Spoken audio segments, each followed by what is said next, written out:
अनंत जन्मीचा शिन गेला, मज वाटे त्यासी अलिंगन द्यावे, कदा न सोडावे चरण त्यांचे। त्रिविध तापांची झाली बोळवण, देखील या चरणात वैष्णवांचे।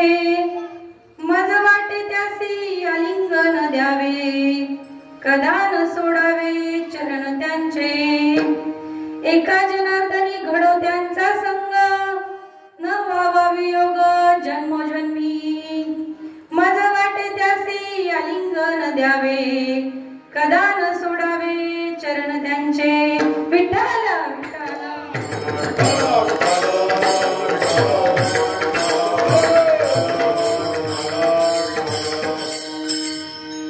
गुरुर्ब्रह्मा गुरुर्विष्णू गुरुर्देवो महेश्वरा, गुरु साक्षात परब्रह्म तस्मै श्री गुरुवे नमः। श्रीपादनाथं गुरुराजवर्यं, मोक्षनाम ज्ञानदानक्यदक्षं, गोटिक्षेत्रे निवासिनं तं नमामि, वेदविद्या वरिष्ठम्।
बाबाजी सद्गुरु दास तुका करारविंदेन पदारविंदम मुखारविंदेन विनिवेशयन्तं वटस्य पत्रस्य पुटे शयानं बालं मुकुन्दं मनसा स्मरामि श्रीकृष्ण गोविंद हरि मुरारी हे नाथ नारायण वासुदेव जीवेऽपि स्वामृतमेतदेव गोविंद दामोदर माधवेति गोविंद दामोदर माधवेति अलंकापुरी रम्य सिंहासनस्थं पदं भोजते जस्फुर्दि प्रदेशं विदीन्द्रादिदेवे सदा स्तूयमानं समाधिस्थमूर्तिं भजे ज्ञानदेवम् ओम नमो ज्ञानेश्वरा ज्ञानेश्वरा ओम नमो ज्ञानेश्वरा ओम नमो ज्ञानेश्वरा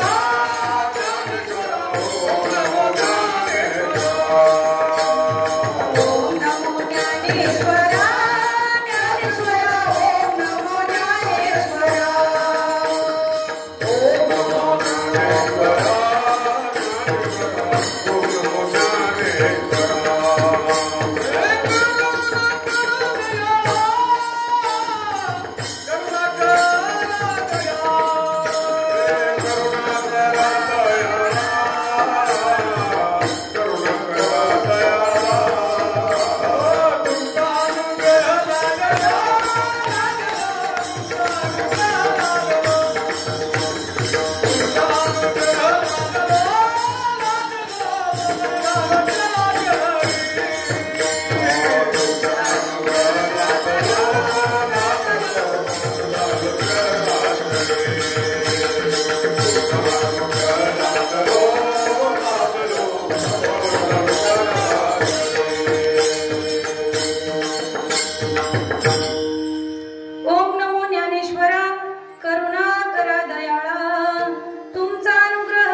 तुमचा अनुग्रह लादलो पवन झालो चराचरी एका जनार्दनी तुमचा दास त्याची आस पुरवावी तुमचा अनुग्रह लादलो पवन झालो चराचरी आता हृदय आपुले चौपाळनिया भले वरी बैसऊ पाऊले श्री गुरूंची ते नमस्कार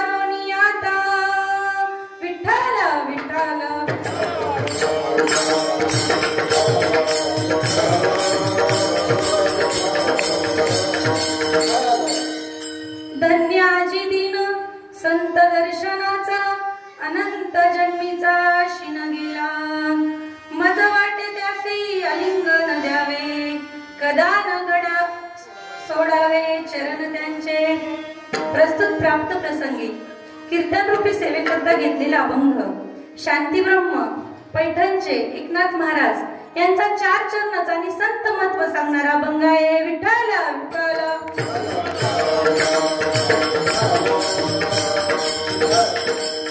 अभंगाद्वारे नाथ महाराज काय सांगतात कुठला दिवसाला धन्यता देतात ते धन्याचे दिन संत दर्शनाचा अनंत जन्मीचा शिन गेला म्हटले संतांचं दर्शन ज्या दिवशी माझ्या जीवनामध्ये झालं तो दिवस धन्य म्हटले का धन्य तर म्हटले अनंत जन्मांचा शिन गेला अनंत जन्म जे आपण अनादी काळापासून घेत आलेलो आहे त्यांचा शिन गेला आपण काय म्हणतो जास्त काम केल्यामुळे काय झालं म्हटले शिन वाटा आलाय तसं अनेक जन्म घेऊन शिन आलता म्हटले तो शिन माझा गेला म्हणून म्हटले मज वाटे त्यासी अलिंगन द्यावे कदा न सोडावे चरण त्यांचे म्हटले त्यांचे चरण सोडू नये असं मला वाटतंय का कारण त्रिविध तापांची झाली बोळवण देखील या चरण वैष्णवांचे जे 3 ताप आपल्या पाठी मागे लागलेले म्हणजे त्यांची बोळवण झाली म्हणजे त्यांना पाठवून दिले म्हटलं का बोळवण झाली तर वैष्णवांचं चरण त्यांना भेटलं बरं का वैष्णवांची संगती त्यांना घडली म्हणून म्हणतात एका जनार्दनी घडो त्यांचा संग भावाभियोग जन्मोजन्मी. म्हटले अशांचा संग मला घडावा आणि तो जन्माजन्मामध्ये घडावा. त्यांचा वियोग मला सहन होणार नाही, त्याच्यामुळे वियोग होऊन देऊ नको म्हटले. माझा वाटे त्यासी आलिंगन द्यावे, कदा न सोडावे चरण त्यांचे. विठ्ठल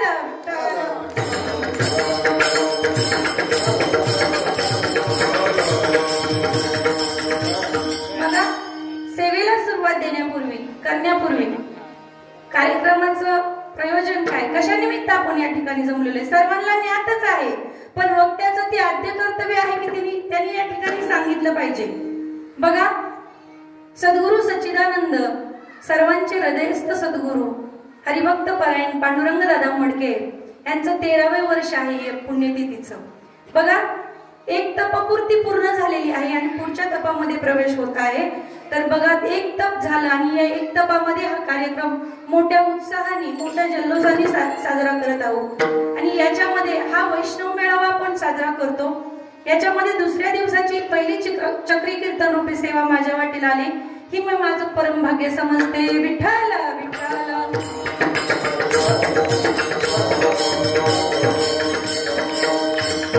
बघा, सामान्य जीवाचं होतं ते वर्षश्राद्ध, देवाची होती ती जयंती आणि साधूची होती ती पुण्यतिथी. सांगायचं जर झालं तर संत हे काहीतरी कारणास्तव येत असतात. धर्माचं कार्य करण्याकरता संत अवतरित होत असतात. सर्वसामान्य जीव जो आहे तो अनिच्छ प्रारब्धामध्ये मोडतो. देव जो येतो, देव अवतार घेतो, पण परतच्या प्रारब्धाने येतो. संतच असे असतात जे काय येतात, स्वइच्छे प्रारब्धाने येतात, म्हणजे जड जीवाचा उद्धार करण्याकरता येतात या ठिकाणी. म्हणून संतांचे येण्याचं पण ते ठरवतात आणि जाण्याचं पण तेच ठरवतात. म्हणून संत इथं आल्याच्या नंतर संतांकडून आपण काय घेतलं पाहिजे, संतांकडून कुठली गोष्ट घेतली पाहिजे हे आपल्या लक्षामध्ये आलं पाहिजे. कारण सामान्य जीव, कारण प्रपंच करत असताना परमार्थाचा मार्ग आपल्याला दाखवलेला आहे. या धर्म मंडपामध्ये आपण भक्ती रसाचा फराळ करायला आलेलो आहे बरं का. कारण हा धर्म मंडपामध्ये जे सेवन करायला भेटतं ते तुम्हाला कुठल्याच मंडपामध्ये भेटणार नाहीये. आणि तसं पाहिलं तर तुम्ही सगळे कसे येतं, माझ्यापेक्षा वरिष्ठ आहेत. कारण तुम्हा संतांची सभे सलगी कीर करून लभे, परी मानावीची आपुल्या लोभे अपत्या मज. अहो पुंसा आपणची पडविजे, मग पडे तरी माता तुकीचे, का करविले निचोजे नरीजे बाळकामाय. म्हणून मी जे जे बोले ते प्रभू तुमचेची शिकविले, म्हणून अवधार जे आपुले आपण आता. विठ्ठल विठ्ठल.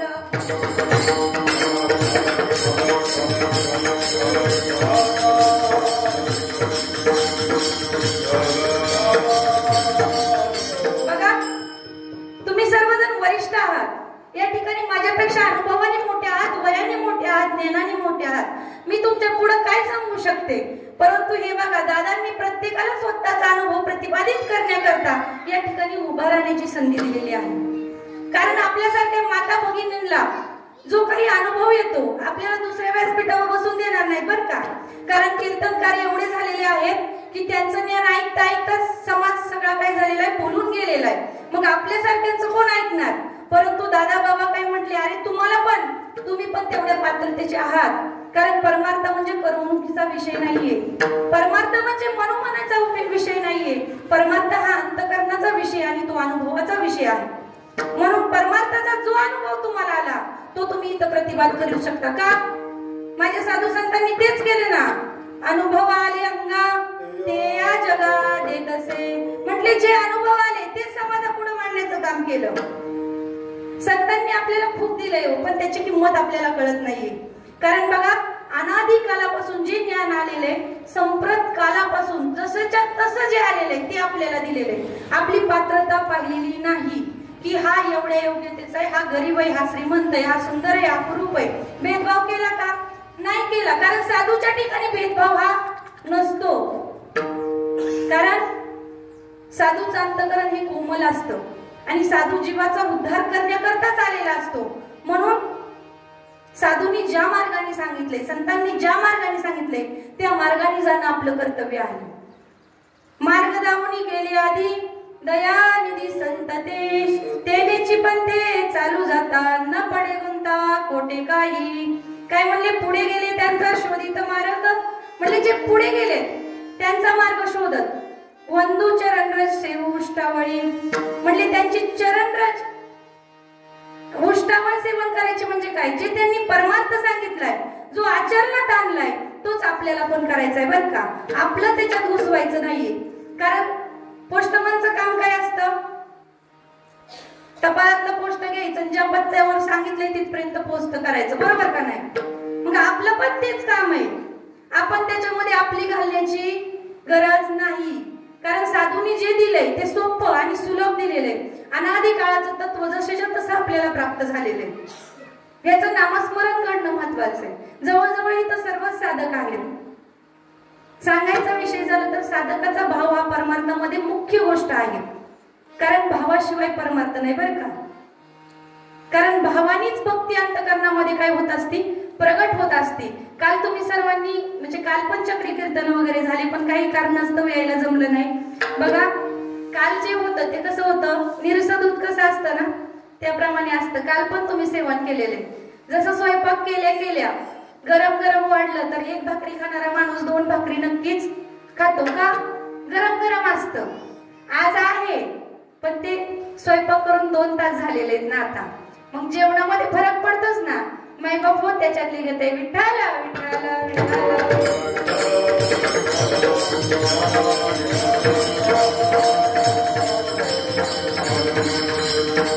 बघा ज्ञातेही खूप हुशार असतात, श्रोते खूप हुशार असतात. कारण इथं उभा राहणाऱ्यापेक्षा खाली बसणारा एखादा एवढा विद्वान असतो की ह्याला पण हरवू शकतो.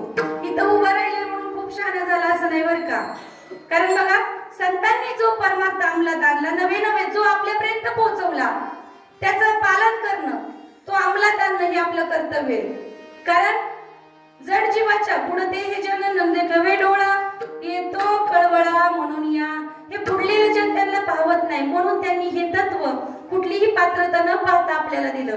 मग नामसंकीर्तन आपल्याकडून घडलं पाहिजे, नामाचं चिंतन घडलं पाहिजे, आपल्याला भावावस्था प्रगट झाली पाहिजे आणि त्याच्यातूनच परमार्थाची वाटचाल होत असते. जर स्वतःला साखर खाल्ली ती गोड आहे हा स्वतःला अनुभव आहे तर आपण तो जगाला सांगू शकतो. स्वतःलाच अनुभव नसेल तर नाही सांगू शकत. म्हणून स्वानुभव महत्वाचा आहे. परमार्थामध्ये अनुभव महत्वाचा आहे.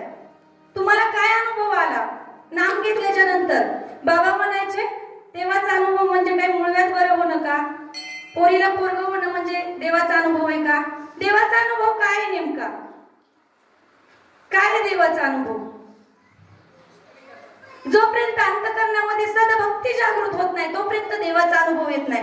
कारण जोपर्यंत सद्बुद्धी आपली जागृत होत नाही. कारण बघा नुसतं नामस्मरण करावं एवढी बुद्धी जरी आपल्यामध्ये आली तरी काय होतं? आपला कायापालट होतं. कारण जैसी दीपकलिका धाकुटी परी बहुतेच्या ते प्रगटी तैसी सद्बुद्धी ते कुटी म्हणू नये. म्हणजे त्या सद्बुद्धीला थोडं समजू नका. तुम्हाला जर एवढं झालं की मला चिंतनाला बसावं, एवढं जरी तुमच्या अंतकरणामध्ये सद्बुद्धी जागी झाली तरी तुम्हाला नराचा नारायण करून ठेवते ती. कारण एका काडीमध्ये अख्खं विश्व प्रकाशित करण्याची ताकद आहे, तसं एका सद्बुद्धीमध्ये एका दानवाचं पण देव करण्याची ताकद आहे. साधू संतांनी ती रीत आपल्याला सांगितली. कारण संतांचा परमार्थ हा चालीचा नसून कशाचा आहे? रीतीचा आहे. म्हणून रीतीने जायचंय आपल्याला.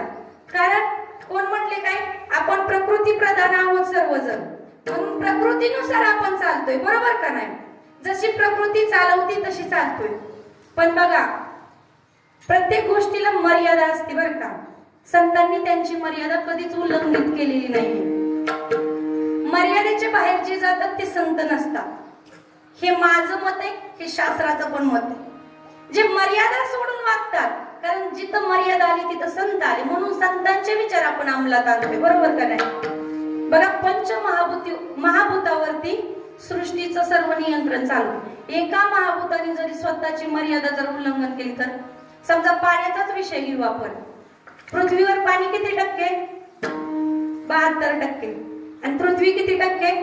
28%. जर पाण्याने विचार केला आपण आपली मर्यादा सोडायची, राहील का पृथ्वी? एक तरी जीवजंतू राहील का? म्हणून मर्यादा सोडून चालत नाही का? एत वडील जे जे करती तया नाम धर्म ठेविती एर करती या गोष्टी ती सामान्य सकळ. म्हटले जे पुढचा करतोय ना तोच मागचा करतो. जे थोर करतात ना त्यांचंच बघून सांग करत असतात. म्हणून थोरांनी कसं चालायचं असतं, दोरीत मर्यादित, कारण त्यांचं बघून बाकीचा समाज घडणार आहे तसंच वागणार आहे. म्हणून माझ्या दादांनी जे केलं, काय केलं त्यांनी, अरे त्यांच्या अंतःकरणामध्ये जे प्रेम होतं, जी भक्ती होती, ती समाजाला वाटण्याचं काम केलं त्यांनी, समाजाला देण्याचं काम केलं. म्हणून आपल्याला किती ओढ लागते बरं पारगावला यायची. कित्येक ताईंच्या अंतःकरणात बघा, एका ताईंचं पद आहे, प्रेम स्वरूप आई माझी वास्तल सिंधू आई, प्रेम स्वरूप आई माझी वास्तल सिंधू आई, पारगावला राहे माझ्या साधकांची आई, पारगावला राहे माझ्या साधकांची आई, तिच्या खुशीमध्ये मला प्रेम पाना देई, तिच्या खुशीमध्ये मला प्रेम पाना देई, पारगावला राहे माझ्या साधकांची आई, पारगावला राहे माझ्या साधकांची आई, प्रेम स्वरूप आई माझी वास्तल सिंधू आई, प्रेम स्वरूप आई माझी वास्तल सिंधू आई, पारगावला राहे माझ्या साधकांची आई, पारगावला राहे माझ्या साधकांची आई, रोज रोज सौंदर्यी त्यातून पार जाई, रोज रोज सौंदर्यी त्यातून पार जाई, पारगावला राहे माझ्या साधकांची आई, पारगावला राहे माझ्या साधकांची आई.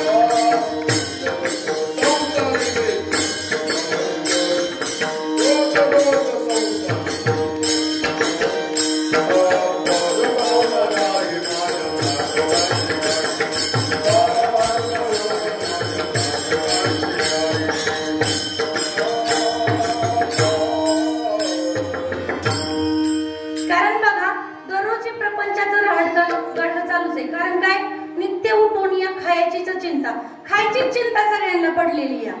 परंतु या सर्व व्यापातून पण आपल्याला ती भक्तिप्रेम उपभोगता यावं म्हणून या ठिकाणी आपण जमतोय बरं का. दुसरा येण्याचा काही उद्देश नाही, काही हेतू नाहीये. जे तुम्ही 8 दिवसाच्या सप्ताहामध्ये जे तुम्हाला भेटतं ना, त्याच्यापेक्षा कित्येक पटीने भारी भारी म्हणजे अप्रतिम असं ज्ञान, अप्रतिम असा भक्ती सुखाचा आनंद आपल्याला या धर्ममंडपामध्ये भोगायला भेटतो. कारण हा धर्ममंडप म्हणजे साधारण नाही बरं का. जे बसलेले इथं ते उच्च कोटीचे साधू महात्मे आहेत. कारण त्यांना ती स्थिती होतीये जी एका साधूला होती, जी एका महात्म्याला होती, ती स्थिती आपण उपभोगतोय. ती भोगण्याचे अधिकारी आपण आहोत, कारण आपल्याला तसं बनवलंय. कारण बघा, जगामध्ये खूप लोक परमार्थ करतात, पण त्यांची परमार्थ करण्याची पद्धत वेगळी आणि आपली वेगळी. का? कारण आपण अंतरंगाचा परमार्थ करतोय आणि या परमार्थामध्ये आपल्याला देवाचा अनुभव येतो, देवाचा साक्षात्कार होतो. आणि देवाचा साक्षात्कार झाल्याच्या नंतर जी अनुभूती साधकाला येते, त्याच्यामध्ये त्याला जे सुख उपभोगायला भेटतं, त्या सुखापुढे दुसरं त्रैलोक्यातलं सगळं सुख कसं आहे, थोडकं आहे, संपणार आहे, क्षणिक आहे. आणि हे सुख संत देण्यासाठी आपल्याला आले. कारण ब्रह्ममूर्ती संत जगे उतरले, उद्धरया आले दिनजना. कारण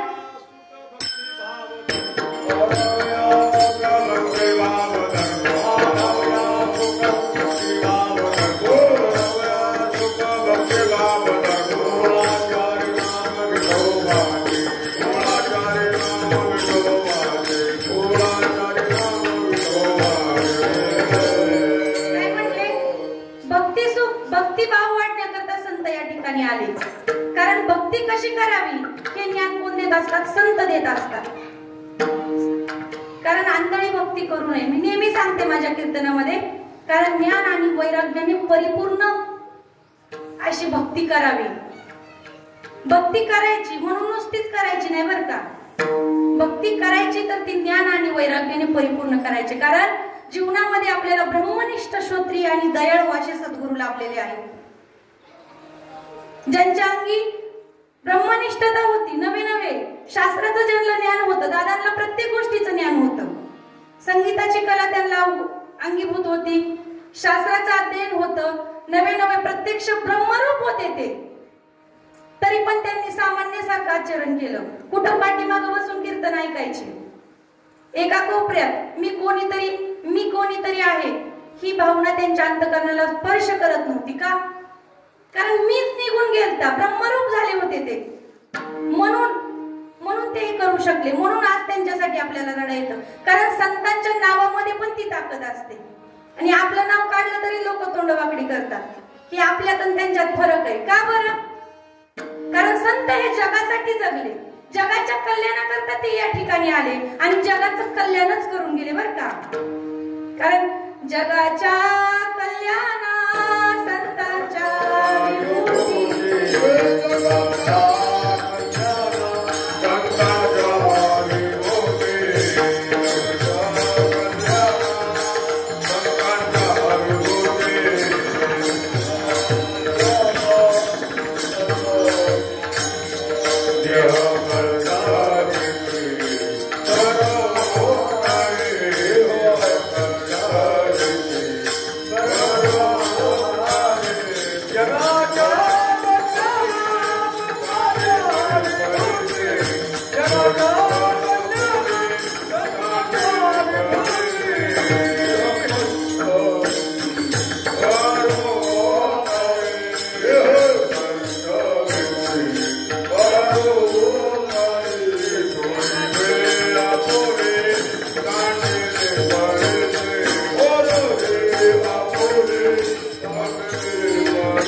स्वतःच्या देहाचा पण विचार करत नाही.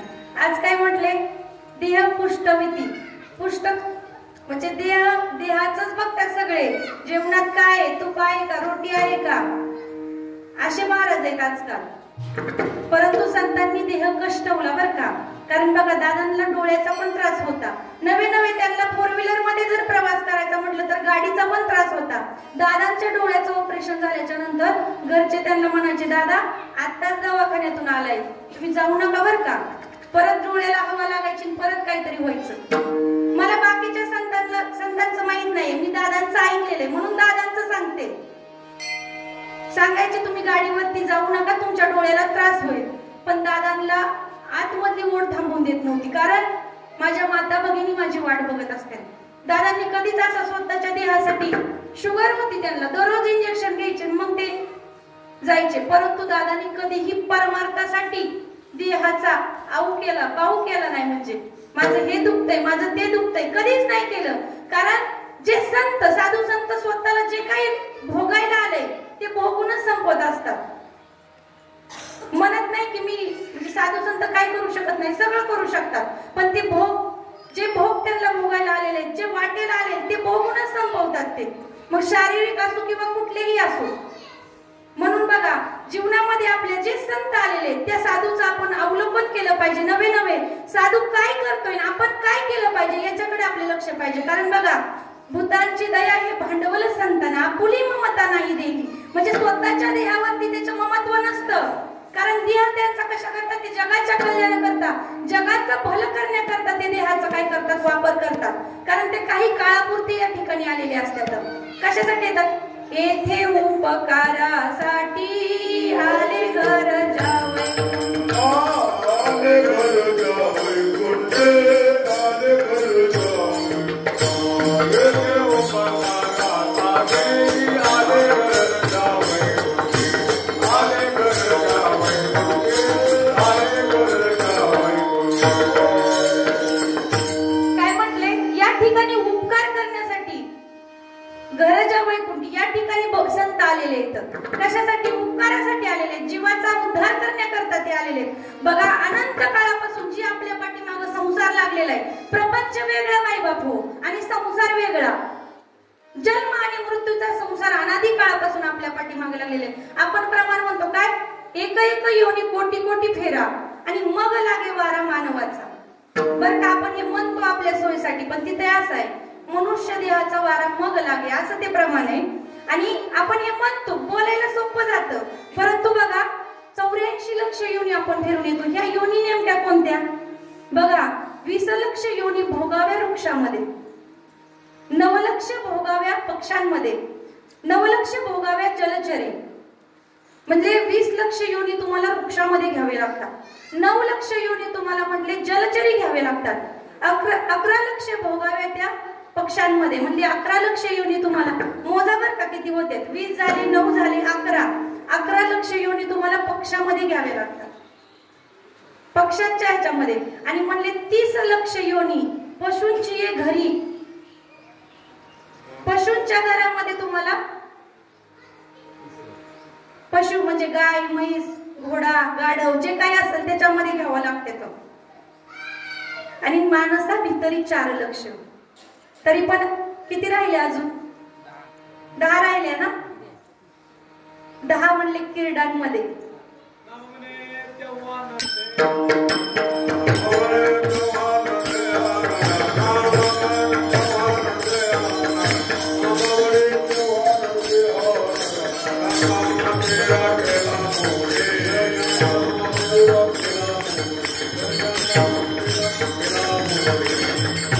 काय म्हटले? एवढ्या योनी फिरून आल्याच्या नंतर मनुष्य देहाची प्राप्ती होती.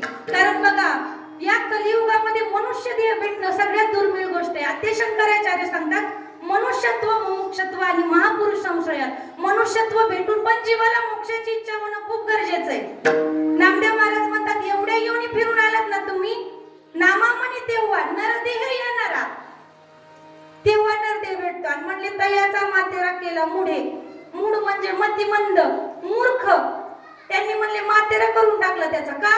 कारण त्यांना कळत नाही देह कशा करता भेटलेला आहे. म्हणले खायचं प्यायचं मजा करायची याच्यासाठीच देह भेटलाय. म्हणले औट हात का मानव देह अल्लाने तुझ्या दिया.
देवाने वरदान असं दिलेलं आहे तर ते गप्प पण बसून देऊ नये बर का. 3.5 हाताचा नरदेह हा आणि या देहाने आपण काय करू शकतो ईश्वराची प्राप्ती करून घेऊ शकतो. परंतु जर आपण खाण्यापिण्यात आणि मौज मजा करण्यात या देह घालवला तर म्हटले काय उपयोग होईल. तयाचा मातेरा केला मुळे म्हटले पैसा कमवायचं घर बांधायचं गाडी घ्यायची सगळ्यांपेक्षा चांगलं करायचं म्हटले संघ घेऊन जायचंय का ते. अरे काही संघ नेता येत नाही. तुका म्हणे ज्याची संपदा एवढी सांगा दिलं कवडी नेली काय म्हटले काय कवडी तरी नेता आली का रावणाला नाही नेता आली म्हटले तुम्ही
सत्ता संपत्ता राही ठाईच्या ठाई.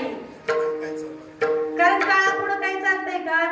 अरे शरीर पण इथंच ठेवावं लागतंय संपदा सत्ता पण इथंच राहणार आहे. पंतप्रधान जरी असला तरी इथंच ठेवून जावं लागणार आहे. असं म्हणणार नाही मोदीत म्हणून आता त्यांना काय करू पुष्पासहित पाठवू म्हणले स्वर्गामध्ये पाठवता येईल का. अरे नाही नश्वर जगत आहे हे. परंतु बघा या नश्वर जगतामध्ये कारण या देहाची इच्छा स्वर्गातले देव पण करतात. कारण स्वर्गामध्ये पण ते करता येत नाही. कुठल्याच लोकांमध्ये 14 सोहळा स्वर्गी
परंतु त्यांना असं वाटत नाही की भक्ती प्रेम साकायला भेटावं. त्यांना ती बुद्धीच होत नाही कारण त्या भोगांमध्ये ते एवढे व्यस्त झालेले असतात. म्हणून बघा स्वर्गातले देव पण याची इच्छा करतात या नरदेहाची. का कारण या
ती राहटगाड संपवण्याकरता, मुक्त स्थितीमध्ये जाण्याकरता बरं का. परंतु बघा, सांगायची जर गोष्ट झाली, संत परत परत जन्म घेऊन काय येतात बरं? त्यांना वाटत नसेल का आपण मुक्त स्थितीमध्ये राहावं, ब्रह्मभावामध्ये राहावं? काय येतात परत परत? कारण नको ब्रह्मज्ञान आत्मस्थिती भाव, मी भक्त तू देव, असे तरी दोनपणा असेल ना तरच सुख उपभोगता येतं बरं का. कारण मी वेगळा आणि देव वेगळा ही भावना, अरे द्वैत संपून गेलेलं आहे, पण तसं राहता आलं पाहिजे आपल्याला. कारण ब्रह्मस्वरूपच आहेत आपण सर्वजण. परंतु त्याच्यामध्ये पण जर भक्तिप्रेम आपल्याला उपभोगायचं असेल तर म्हणतात देवा मला ज्यावेळेस अर्जुन आणि भगवान कृष्ण एक झाले त्यावेळेस तो आनंद राहिला नाही बरं का. कुरुक्षेत्रावरती ज्यावेळेस गीतेचं ज्ञान भगवान कृष्णाला सांगत होते, भगवान कृष्ण अर्जुनाला सांगत होते, काय झालं? अर्जुनाला ज्यावेळेस ब्रह्मदृष्टी प्राप्त झाली, ते श्रवण करता करता तो भगवंताशी एकरूप झाला. आणि झाल्याच्या नंतर देवाला समजलं की अर्जुन आता अर्जुन राहिला नाही, उरलाच नाहीये तो. म्हटले आता मी हे सांगणार कुणाला? देवाने झट दिशीन त्याला काय केलं? परत देवबुद्धीवर आणलं का? कारण दुःखपणा पाहिजे ना, म्हणून साधू संत परत येतात का? जड जीवाला सांगायचंय भक्ती म्हणजे काय. कारण भक्ती ज्ञान विरागातो, विवेके वर्ततो महान. भक्ती करायची पण विवेकाने परिपूर्ण करायची. आणि विवेक कुणाकडे बघून आपण संपादित करायचा? संतांकडे बघून. कारण माझा हृदय सद्गुरु जेने तारिलो हा संसार गुरु, म्हणून विशेष अत्यादरू विवेकावरी. म्हणले तो विवेक माझ्या अंतःकरणामध्ये आहे का? कारण सद्गुरु कृपेने तो मला प्राप्त झालेला आहे. म्हणून जीवनामध्ये विवेक असणं. तुम्ही भक्ती कशी करताय ना, तुमच्याकडे खूप ज्ञान आहे, खूप भक्ती, पण त्या भक्तीला जर विवेक नसेल तर त्या भक्तीचा उपयोग नाही बरं का. म्हटले माझी खूप अवस्था होती, माझं खूप भारी चिंतन आहे, आता मी सगळं सोडून देणार, मला बायका मुलं नको, घरदार नको. हा विवेक आहे का? नाही, हा विवेक नाहीये. तुम्ही सगळं करा. कारण जो भक्तीमध्ये ज्याचं चित्त रस झालेलं आहे, काय म्हणले? सहज कर्मे झाली ती ब्रह्मार्पण, जन नव्हे अवघा हा जनार्दन, ऐसे ऐकून निवृत्ती साधू जन. काय म्हटले? सगळा जनार्दनच आहे. आपल्याला दिसतोय का? आपल्याला एकात दिसला तर दुसऱ्यामध्ये दिसत नाहीये. देव सर्वीकडे. कारण जे जे भेटे भूत तया मानिजे भगवंत, हाच माझा भक्ती योग निश्चित जाण उद्धवा. म्हणजे जे जे भूत वेतन ते ते भगवंतच आहे, अशी तुझी भावना झाली पाहिजे, अशी तुझी श्रद्धा झाली पाहिजे का. साधू संतांनी प्रत्येकामध्ये, वाल्या कोळ्यामध्ये जर नारदांनी पाहिला असतं तो राक्षस आहे का दैत्य आहे, तो सर्वांना मारतोय, तर त्याचा वाल्याचा वाल्मिकी ऋषी झाला नसता बरं का. आपण काय त्याच्यापेक्षा कमी होतो का? आहेत थोडेफार कमी, पण बघा मानसिक, काही वाचिक, 3 प्रकारचे काय असतात? पाप असतात. मनाने जे होतं त्याला मानसिक म्हणतात. मनामध्ये एखादा वाईट विचार येणं म्हणजे पण पापच आहे. कायिक म्हणजे देहाने जे घडतं त्याला म्हणतात कायिक. आणि वाचिक म्हणजे वाचने एखाद्याचं मन दुखवणं, एकाचं अंतःकरण दुखवणं म्हणजे पण पापच आहे. पण साधू संतांनी त्यांच्या देहाकडून पण घडलं नाही, मनात तर यायची दूरच गोष्ट, आणि वाणीनी पण त्यांनी कधी कुणाचं अंतःकरण दुखवलं नाही. कारण काय? साचा आणि मवाळ, मिथले आणि रसाळ, शब्द जैसे कल्लोळ अमृताचे. काय म्हटले? कसं दादांचं बोलणं कसं होतं आपण ऐकलंय ना. अरे लहान मुलाप्रमाणे ज्यांचं अंतःकरण होतं त्यांच्या अंतःकरणात पाप येऊ शकतं का? नाही येऊ शकत. आपला महात्मा एवढा श्रेष्ठ होतो, आपण एवढे महात्म्याचे पुत्र आहेत, वाघाची पिल्ल आहेत, परंतु माझ्या सद्गुरूंची कहाणी, काय वर्णो माझ्या सद्गुरूंची कहाणी, गोड गोड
संतांच्या मुखातून जे शब्द तयार होतात, म्हणजे एक प्रकारे ते साधनेचे बोल असतात. आपल्यामध्ये कित्येक माता भगिनी असे येतं ज्या ठिकाणी भोसले भाऊ आहेत बघा, ज्यांनी दादांचा सहवास ज्यांना घडलेला आहे, आणि हे त्यांच्या भावातून प्रकट झालेलं गीत आहे की सद्गुरूचा महिमा आपण वर्णन करू शकत नाही. कारण बघा, शेषाला म्हणले 2-2 जिभा फुटल्या, तरी पण तो भगवंताचं वर्णन ज्याप्रमाणे करू शकत नाही त्याप्रमाणे म्हणले आपण सद्गुरूचं वर्णन करू शकत नाही. कारण सद्गुरू हे कसे अनिर्वाच्य, जे शब्दांच्या पलीकडे आहेत. सद्गुरू ही आपल्याला अनुभूती घेण्याची गोष्ट आहे बरं का. कारण सत म्हणजे जे सत्य आहे, जे शाश्वत आहे, ते ज्ञान आपल्याला होणं हे गरजेचं आहे बरं का. सद्गुरू दादा कुठे गेलेत का? ज्याला हे ज्ञान झालं ना त्याला कळलं की सद्गुरू आपल्या जवळच आहेत. नवे मी आणि माझा सद्गुरू वेगळा नाहीये. कारण बघा, ते जर आपण सद्गुरूशी अनन्य झालो ना तर मार्ग दाखवणारे आपले सद्गुरू असतात बरं का. प्रत्यक्षाने मार्गदर्शन करतात, इथं चुकतोय, हा रस्ता चुकीचा, इकडून जा. का? कारण आपण आपल्या सद्गुरूंना आपलं जीवन अर्पण केलेलं असतं. आणि असा भाव आपल्या अंतःकरणामध्ये झाला पाहिजे. कारण निळोबारायांकडे देव आला होता, पण ते म्हणले तुझं लागे ते बोलावेले कोणी, प्राथिल्या वाचून आलास का, तुला इथं कोणी बोलावलंय म्हटले. त्यांना माहित होतं अरे हा देव आणि सद्गुरू काय वेगळे आहेत का? नाही. पण कुणाला श्रेष्ठता दिली? सद्गुरूंना दिली. कारण सद्गुरू हे श्रेष्ठ आहेत. कारण गुरु गोविंद दोनो खडे काके लागू पाव म्हटले, गुरु आणि गोविंद दोन्ही खडे तुम्ही कुणाचे पाय धरतात? तर म्हटले सद्गुरूचे धरणार. का? सद्गुरूमुळे देव कळलाय ना आपल्याला, सद्गुरूचेच पाय धरले पाहिजे. म्हणून बघा, पण पाय कुठले धरायचे हे पण कळलं पाहिजे आपल्याला, जे दिलेत ना आपल्याला. कारण दादा म्हणायचे या डबड्याच्या नादी लागू नका, कधीतरी ते संपणार आहे, कधीतरी जाणार आहे. कारण हे शाश्वत नाहीये, नश्वर आहे. तुम्ही जर याच्या नादी लागला, याच्या मोहामध्ये जर अडकला तर एक दिवस तुम्ही याच्या मोहापायी भरकटताल. म्हणून तुम्ही काय करा, जे तत्व दिलेलं आहे. कारण साधू संत माय बाप जे दयेचे सागर, भावाचे मुख्य स्थान, भक्तीचे माहेर, ती केले कृपादान, मस्तकी ठेविला कर, आणि माया मोह निरसली, शुद्ध केले कलेवर. कारण माया मोह जी आपल्याला जखडली ना, म्हटले त्यांनी कृपादान केलं, मस्तकावरती कर ठेवला, हात ठेवला. म्हणून काय म्हटले की कलेवर शुद्ध झालं. मग ते स्वतःच्या डबड्याच्या नादी लावतील का? आपल्याला नाहीत लावणार, कधीच नाहीत लावणार. आणि जो लावतो तो साधू नाही, विठाल.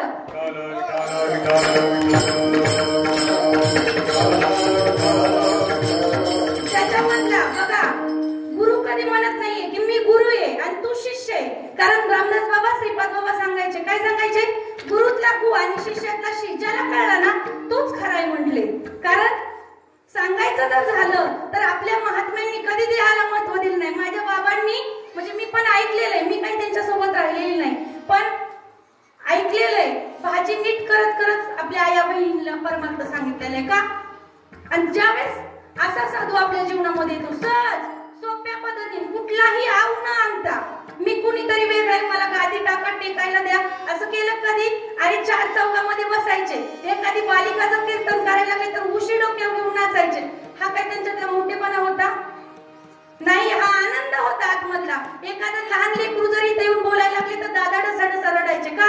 अरे हे महात्मे होते, त्यांना आनंद व्हायचा आतमधून की या जीवाला ते ज्ञान झालेले आहे, तो योग्य गतीने चाललेला आहे. मग आपल्यामध्ये का ते रुजत नाहीये?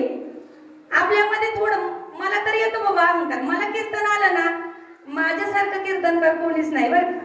माझ्यासारखं कुणाला सांगता पण येत नाही, कुणाचा आवाज पण नाही. का? आपला मी लगेच जागा होतो. कारण बघा, कला आली की त्याच्यामध्ये अहंकार आलाच. परंतु साधू संत सांगतात तुझा अहंकार बाजूला, कारण हे संत कृपेने प्राप्त झालेले. कारण ज्याला टचा मग पण कळत नव्हता, तो जर कीर्तन करू लागला तर म्हणायचं ही संतांची कृपा आहे. कारण संत कृपा झाली, वाचा बोलायला लागली, संतांची कृपा झाली. तो रेडा बोलवला आपल्याला माहिती, पण हा रेडा बोलवायला लावला कारण ज्याला परमार्थाचा गंध पण नव्हता. म्हणून बघा, परमार्थामध्ये अहंकार, कारण हा विचारोनी अहंकार सांडीजे, मग अस्तीच वस्तू होईजे, आणि आपुली स्वस्ती सहजे आपण केली. म्हटले हा अहंकार दूर लोटा म्हटले. हे अहंकार, कारण नवल अहंकाराच्या भीती, विशेषण लगे अज्ञानाच्या पाठी, सज्ञानाच्या झोंबेकंठी नाना संकटे नाचवी. ज्याला काहीतरी येते ना त्याच्याच माग हा माग लागतो बर का, आणि नाना संकटांमध्ये पाडतो. म्हणून हा बसवतो तो, कारण आणि शेवटी त्याला खाली लोळवतो आणि मगच तो गप्प बसवतो, कारण तो सगळ्यात मोठा पैलवान असतो बरं का.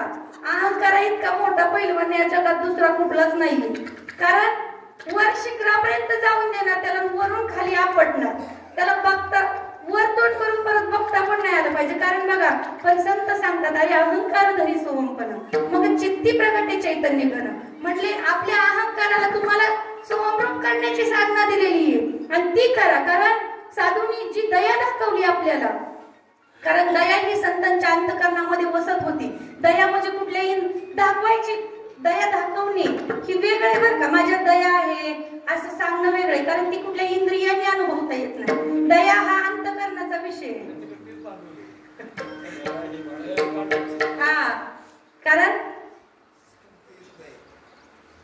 भूतांची दया हे भांडवल संता, आपुली ममता नाही देई.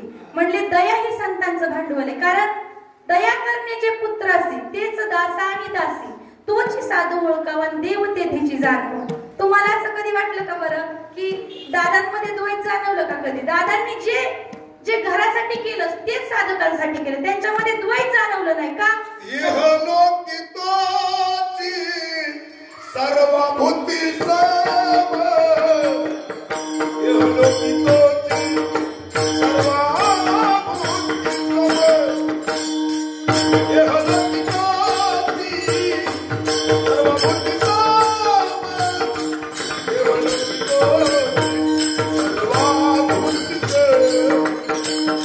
Oh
त्यावेळेसच कळतं की अरे कोणतं दुःख या जीवाला सगळ्यात मोठं त्रास देते.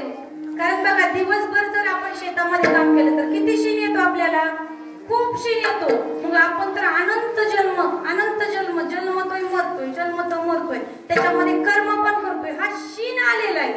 म्हटले हा शीण गेला आणि ज्या वेळेस गेला ना म्हटले मज वाटे त्याचे आलिंगन द्यावे. का? कारण आलिंगने संतांची या दिव्य झाली माझी काया.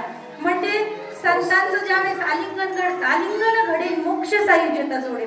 ज्यावेळेस संत आलिंगन घडतं त्यावेळेस म्हणले मोक्ष नावाची, मोक्ष म्हणजे मोकळा होता आपण, सायुज्यता नावाची मुक्ती आपल्याला प्रदान होती. म्हणून बघा अशा संतांचं चरण कधी सोडू नये असं वाटतं. आणि आपल्याला आपल्या जीवनामध्ये असे संत लाभलेले आहेत बरं का. कारण असे संत भेटणं दुर्मिळ गोष्ट आहे. कारण संतत्वाचं आव्हान सेवा करून घेणारे खूप आहेत, पण संत असून पण मी संत नाहीये, संतपणा न दाखवणं. कारण संत कधीच म्हणत नाही मी संत आहे म्हणून. अशा संत जीवनामध्ये आले म्हणून त्रिविध तापांची झाली बोलवण. 3 ताप कोणते? आदिदैविक, आदिभौतिक आणि आध्यात्मिक पण म्हणतात. दैविक, दैहिक, भौतिक ताप. तुलसीदासांनी सांगितलेलं आहे दैविक, दैहिक, भौतिक तापा राम राज्य का होई न व्यापा.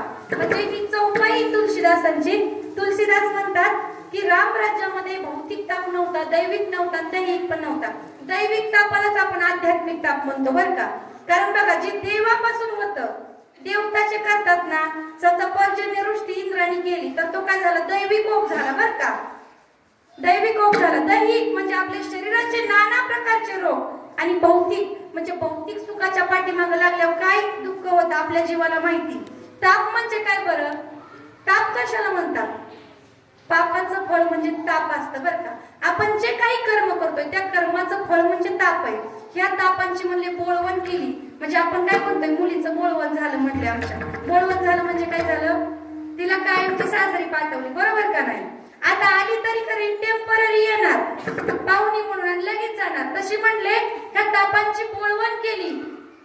पण कधी ते केली आचरण वैष्णवांचे. कारण या वैष्णवांच्या संगतीमध्ये ज्यावेळेस आपण येतो त्यावेळेस भगवंत सोडून दुसरा विषय नसतो बरं का. कारण वैष्णवा संगती सुख वाटे जीवा आणि कमी देवा काही नेणे. म्हणजे या वैष्णवांच्या संगतीमध्ये सुख उपभोगायला भेटतं. म्हणून म्हटले अशा वैष्णवांचा मला संग घडावा. आणि तो कसा घडावा? तो जन्मजन्मांमध्ये घडावा. या अभंगाच्या शेवटच्या चरणामध्ये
बघा. म्हणजे मला वाटलं की चक्री कीर्तन आहे ना, भाऊ इथे येऊन बसले तर याच्यानंतर पण 3-4 कीर्तन आहेत. म्हणून मी अल्पशा वेळेत घेण्याचा प्रयत्न केला, पण अजून आपल्याकडे अर्धा तास वेळ आहे. विठ्ठल विठ्ठल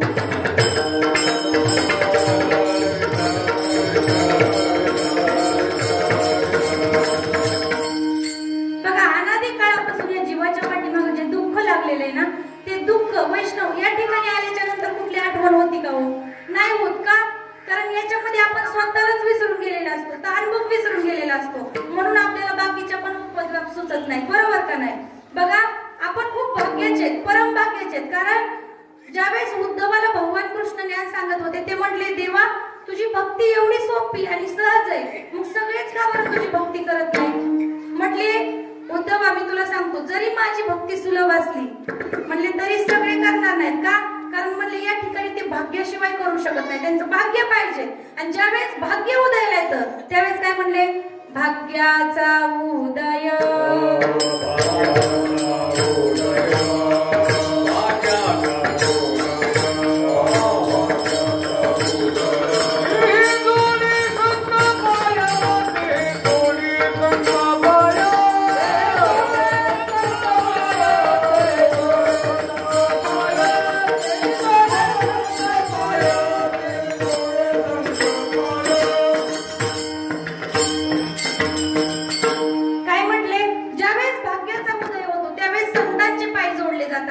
आणि आपल्याला पाय चांगलेच माहिती, पायाला समानार्थी शब्द आहे चरण, म्हणजे संतांचं ते महावाक्य आपल्या जीवनामध्ये लाभलं जातं बरं का. जो खरा संत महात्मा आहे त्याची जरी आपण म्हणजे बघा कित्येक असे असतात सेवेकरी किंवा दास म्हणून स्वतःला घेतात, ते काय करतात? साधूची केवळ त्याच्या देहाची सेवा करतात. कारण तो साधू पण आपण पाहिलं मानगाडीला आत्माराम बाबा आहेत, त्यांची कित्येक सेवेकरी. साधू पण तसाच आहे ना, तो आहे का कुठं ममत्व? नाहीये, ममत्व नाही बर का. अशा साधूची सेवा करा जेणेकरून की बाबा आपल्याला पण त्रास नाही झाला पाहिजे. परंतु संतांचा ज्यावेळेस आपल्या भाग्याचा उदय होतो, कारण बहुत सुकृताची जोडी म्हणून विठ्ठल आवडी म्हणले, बहुत जन्माचं सुकृत माझ्या पदरी, म्हणून म्हटले माझ्या जीवनामध्ये संत आले, माझ्या भाग्याचा उदय झाला म्हणून संत आले. आणि खरंच मी सांगते, माझं तर मी सांगते, मी खरंच परम भाग्याचे. कारण मी पूर्ण मांसाहारी होते, मला परमार्थात का गंध नव्हता. परंतु ज्यावेळेस मी पाहिलं की आज पण देवाची अनुभूती येते, आज पण अष्टभाव होतात, नवे नवे देव काय असतो हे मला पण बघण्याची इच्छा झाली, म्हणून मी नाम घेतलं बरं का. आणि नाम घेतल्याच्या नंतर मला कसं वाटायचं, आता ते मलाच नाही लय जणांना वाटतं, बऱ्याच जणांना वाटतं. आता मी चिंतनाला बसले ना, देव माझ्या समोर येऊन उभा राहणार, काय होणार आहे? आता बासरी वाजवत येईल, आता काय धनुष्यबाण घेऊन येईल, आता कमरेवरती हात ठेवून येईल. देव असा येत नाही बरं का. देव कसा येतो? तर अष्टभावाच्या रूपाने येतो. कारण हृदय प्रगती राम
वाचा पांगुळली चेतच्या तेत आपात कंचुकीत रोमांचाले. म्हटले काय? चित्तपणा विसरून गेलं, चैतन्य रूप झालं ते. अर्धोन मिलित डोळे वर्षताती आनंद जळे, आतुलिया सुख उर्मेचे नि बाहेर कापे. काय म्हटले? आतलं सुख बाहेर दिसायला लागलं ना, मग अवस्था होती बर का. त्या सुखाचं आपण वर्णन करू शकत नाहीये. म्हणतात हे काहीतरी नवीन होतंय, असं होतंय, तसं होतंय. समजून सांगायचं म्हणजे काय, आपल्याला जर अनुभव असेल तर आपण टाचून सांगू शकतो. आपलं जर सोन्याचं नाणं आहे ना, तर त्याला कुठं पॉलिश करायची गरज नाही बर का. आता बघा 1 ग्रॅमची एवढं चालू आहे की अख्ख्या बायांच्या गळ्यात 1 ग्रॅमच दिसणार तुम्हाला. पण किती दिवस, वर्षाने त्याला परत पाणी फिरवायला जावं लागतं बरं का. जे घालतात त्यांना विचारा. परंतु जे अनुभवाचं असतं, जे अस्सल 100% खरं असतं, त्याला पॉलिश करायची गरज नसते बरं का. कारण ते आपण सांगू शकतो असंच होतंय, हेच खरंय. कारण स्वतःला स्वानुभव आहे ना, परमार्थ हा स्वानुभवाचा आहे. मग माझा अनुभव मी प्रतिपादित करू शकतो. माझे साधू संत सांगतात, जो अनुभव तुम्हाला आतमध्ये होत आहे ते बाहेर सांगा. एसटी किती जणांना लागते? ज्यांना लागते त्यांना विचारा. कारण मग तिथं साहेब बसलेला असू नाही तर आमदार बसलेला असू, एकदा का त्याला कळलं की आता एसटीने काय होतंय, प्रवास चालू केलाय, किती वेळ दाबून धरणार आहे तो ती आतमध्ये. आणि शेवटी दाबून दाबून काय होतं, ते बाहेर येतच ना. माई बाप हो, तुम्ही म्हणतात की ते दिसून द्यायचं नाही, ते कळून द्यायचं नाही, पण ते कळल्याशिवाय राहत नाही.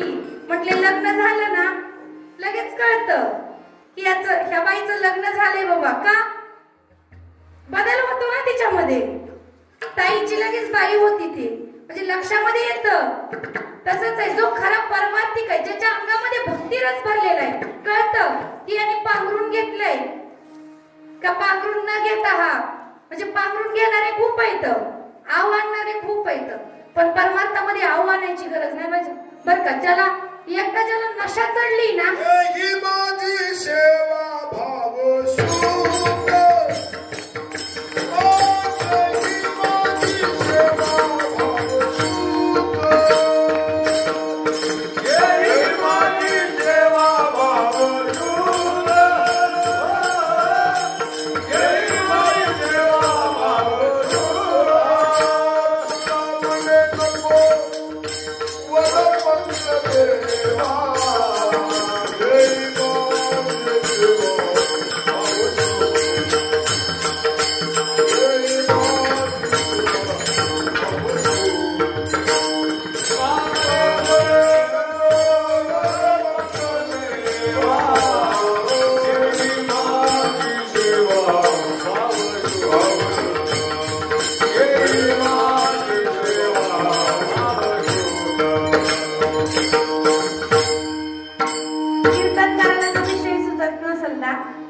तर बरोबर प्रमाण असं आलं की कीर्तनकार सुद्धा चालतंय बरोबर. कारण बघा, आता मला प्रश्न पडलेला, आता मी काय सांगू. मी वरपंगाविषयी बोलते पण काय सांगू, तेवढ्यात एवढं सुंदर प्रमाण आलं. कारण तुकोबाराय म्हणतात की अरे वरपंगाची सेवा देव म्हणतो मला नको, माझा शुद्ध भाव घे, घे माझी सेवा शुद्ध भाव शुद्ध. आपल्या अंतःकरणाचा भाव जर शुद्ध असेल तर देवाचा बाप जरी आला तरी काही करू शकत नाही. माय बापू, निळोबाराईकडे देव आलता, काय सांगितलं, जा म्हणले तिकडं.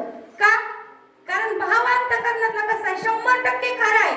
कारण बघा, तुकोबारायांचं अजून एक प्रमाण आहे, तुका म्हणे माझे साक्षीचे वचन येथे तो कारण शुद्ध भाव. म्हणजे मी भावाविषयी एक दिवस असंच मी भावाविषयी बोलले का कीर्तनामध्ये, आणि बोलल्याच्या नंतर मला असं वाटलं की मी बोलते पण माझ्यासाठी प्रमाण काय आहे या भावाविषयी. मी प्रत्येक वेळेस, आता तुम्हाला ती दो बैगन एक कोथमिरी की जोडी हे उदाहरण जवळजवळ सगळ्यांनाच माहित असेल, माहिती ना. आणि अजून एक उदाहरण द्यायची, राजाची कन्या, त्या ठिकाणी तिला चोराने बांधून ठेवलेलं गुरु. कारण ती एक दिवस बसली, वैराग्य होतं तिच्या अंगामध्ये, आणि राजवाड्यात न राहताच जास्त करून जंगलामध्येच राहायची. मग राजाने काय केलं, जंगलामध्येच तिच्यासाठी राजवाडा बांधला. एक दिवस बसल्या बसल्या ती म्हणत होती, मोहे लागी लगन गुरुचरणाने. तेवढ्यात एक चोर त्या ठिकाणी जंगलातून जात होता, त्याला चोरी करायच्या हेतून जात होता. तो म्हटला हिला गुरुचरणाची आस लागली ना, म्हटला चला म्हटले बना आता हिचं गुरु. सगळा पोशाख केला, पेहराव केला आणि गेला तिच्याकडं. म्हणला भिक्षा मागितली, तर म्हटलं ज्याला दीक्षा नाही त्याच्याकडून मी भिक्षा घेत नाही. ती म्हटली मला तर गुरु करायचंय, पण गुरु करण्यासाठी मला गुरुच भेटत नाही. म्हटलं मी होतो तुझा गुरु. म्हटलं पण मी सांगेन तेवढं करायचं. ती म्हटली हो चालतंय. कारण तिला एकच आस होती ईश्वर प्राप्तीची, म्हणून त्यांनी त्याचा स्वीकार केला गुरु म्हणून. चल म्हटलं तुला देवाचं दर्शन करून येतं. घोर आनंद नेलं तिला, एका झाडाला बांधलं. का सांगायचंय? भावासाठी सांगायचंय, आपल्या श्रद्धेसाठी सांगायचंय बरं का. ही गोष्ट सांगावी म्हणून नाही सांगत. तिला घोर आनंदात नेलं आणि एका वृक्षाला बांधलं आणि म्हटला जोपर्यंत मी सांगत नाही तोपर्यंत इथून हलायचं नाही. ती म्हटली बरोबर आहे, आता गुरु ह्यांना मांडले.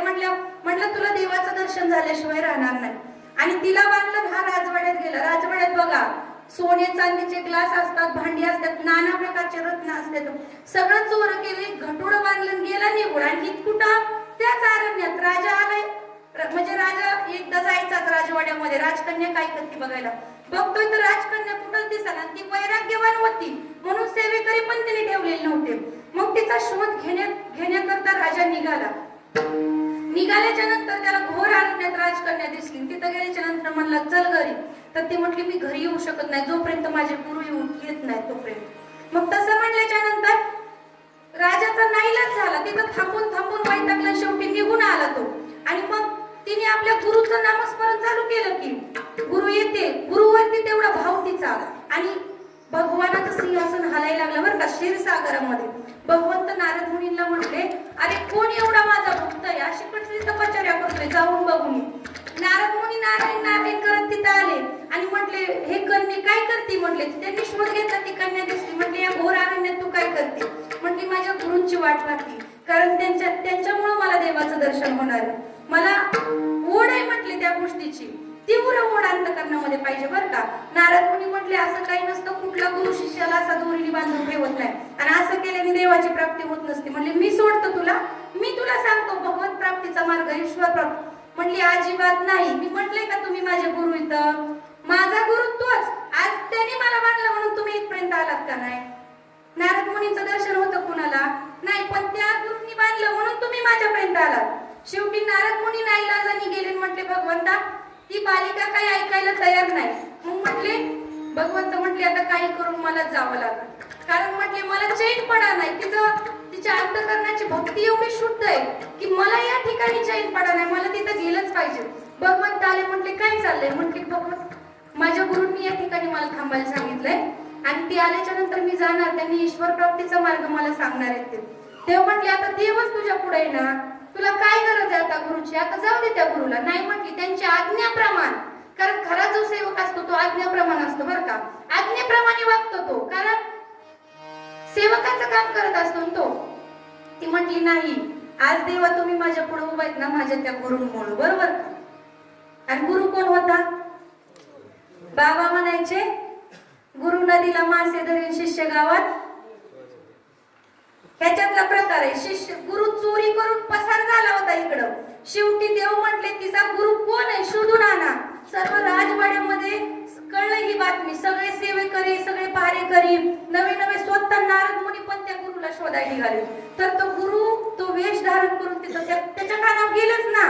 तेव्हा म्हटलं जर आपण सापडलो तर आपली काय हत्या झाल्याशिवाय राहणार नाही. म्हणून म्हटलं मीच आहे तो गुरु. आला त्यांच्यासोबत. म्हटलं त्या राजकन्याला सांगितलं की बालिके तुझ्या अंतकरणातला भाव अतिशय शुद्ध आहे पण मी एक चोर आहे. म्हटलं मी एक चोर आहे आणि या ठिकाणी चोरी करण्याकरता तुला राजवाड्याच्या बाहेर काढायचं होतं म्हणून मी ही प्रकार केला. तुला गुरुची ओढ होती ना. म्हणजे तिचा शुद्ध भाव एवढा होता की तिने देवाला यायला भाग पाडलं बरं का. कारण तुका म्हणे माझे साक्षीचे वचन आणि येथे तो कारण शुद्ध भाव. ज्यावेळेस भाव आपल्या अंतकरणामध्ये प्रगट होतो ना देव सुद्धा काय करू शकतो.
देव पाहुणा घरा किंवा शुद्ध ज्याचा भाव झाला दुरी नाही देव त्याला. म्हटले माझ्या मुक्ताबाई महाराज सांगतात शुद्ध ज्याचा भाव आहे ना त्याच्यापासून देव दूर नाहीये. फक्त तुमच्या अंतकरणाचा भाव महत्वाचा आहे आणि भाव जागृती करण्याचं साधन आपल्याकडे आहे. नवे अंतकरणाची शुद्धता बघा चित्तशुद्धी ज्यावेळेस होती त्यावेळेस भाव ऑटोमॅटिक प्रगट होत असतो बरं का. कारण अनादी काळापासून भगवंताची आपली ताटातूट झालेली आहे. आणि ज्यावेळेस चित्त शुद्ध होतं त्यावेळेस कळतं की अरे मी पण भगवंताचाच अंश आहे. आणि त्यावेळेस अंतःकरणामध्ये भाव प्रगट होतो. बघाच एकनाथी भागवतामध्ये निज शिष्याची मरण चिंता सोये निवारी जो वस्तुता तोची सद्गुरु तत्वता येरते मंत्र तंत्रोपदेशे. ही ओवी बर का. आणि याच्या खाली पण ओवी घरोघरी गुरु आहेत ऐते म्हणून मंत्र तंत्र उपदेशित यांचे गुरु आहेत घरोघरी ऐकते म्हटले. असे गुरु खूप आहेत. आणि याच्या आधी गुरूंचं वर्णन करणारे 10 ओव्या आहेत बर का. त्याच्यामध्ये सांगितलेलं एक वेद आहे वेदाध्ययन गुरु एक ज्योतिषज्ञानी गंभीरू परी ज्ञाते त्याशी सद्गुरु न माने. म्हटले एखाद्याचे वेदाध्ययन असतं एखादा ज्योतिषज्ञानात पारंगत असतो एखादं म्हटले सगळं ज्ञान त्याच्याकडे असतं पण ज्ञाते लोक त्याला सद्गुरु म्हणत नाहीत. म्हणले एखादा नाना मते मांडित म्हणले वायू धारणा करायला लावतो तपश्चर्या करायला लावतो. एकाकडे म्हणले अगोमुक्त मंत्र उपासती म्हणजे मंत्रांची उत्पत्ती जिथून होती ना तशा मंत्रांची उपासना करायला लावते नाना. आणि एखादा असा गुरु असतो म्हटले तो जर वर्णन करायला लागला ब्रह्माचं वर्णन भगवंताचं वर्णन करायला लागलं ना जी सात्विक भक्त असतात सात्विक श्रोते असतात ना त्यांच्या डोळ्यातून घळा घळा घळा अश्रू वाहतात. म्हणले का म्हटले परंतु म्हटले त्याचा निज ब्रह्मीचा निज हृदयचा भ्रम त्याच्या निज हृदयचा भ्रम गेलेला नसतो. म्हणले तो ब्रह्मनिरूपण करतो पण स्वतःच्याच हृदयाचा भ्रम गेलेला नसतो की देव काय मी काय आणि मी करतोय काय हे त्याचं त्यालाच कळत नसतं. म्हणून म्हटले असे ज्याप्रमाणे त्यांनी उदाहरण पण दिलंय नाथ महाराजांनी म्हणले उसाचा घाणा असतो ना चरखाच म्हणतात ना काय करतो म्हटले उसाचा रस काढत असतो येणाऱ्या जाणाऱ्यांना रस पाजून तृप्त करीत असतो पण त्याला स्वतःला त्याची गोडी असते का. तसे म्हणले एखादं ब्रह्मनिरूपण करण्यात पटाईत असतं एखादं म्हणले लौकिकता भेटती म्हणून पण परमार्थ करत असतं पण म्हटले त्याला सद्गुरु म्हणू नका. निज शिष्याची मरण चिंता स्वये निवारीची वस्तुता तोची सद्गुरु तत्वता येरती मंत्र तंत्रोपदेशे. म्हटले जो निज शिष्याची स्वतःचा शिष्य आहे ना त्याची चिंता मरणाची चिंता जो वाहन करतो तोच सद्गुरु आहे खरं म्हटलं दुसरा सद्गुरु नाही. आणि अशा सद्गुरूच्या चरणावरती भाव ठेवायचा आहे बरं का. कारण परमार्थ हा भावाचा आहे.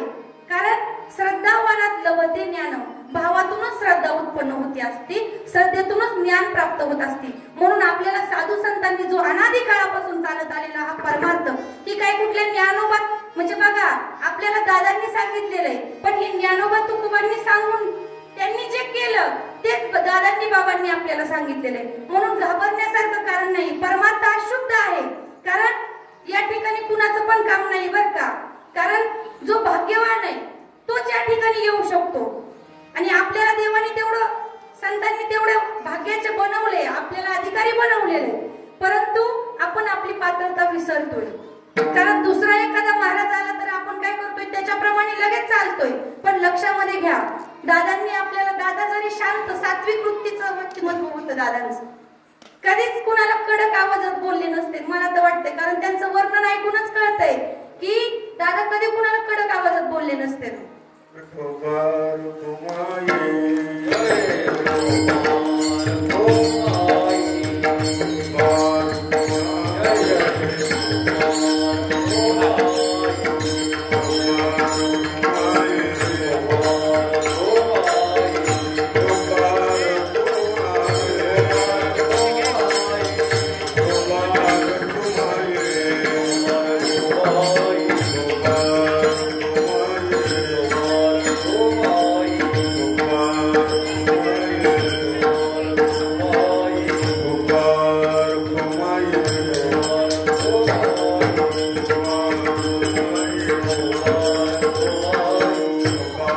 Bye.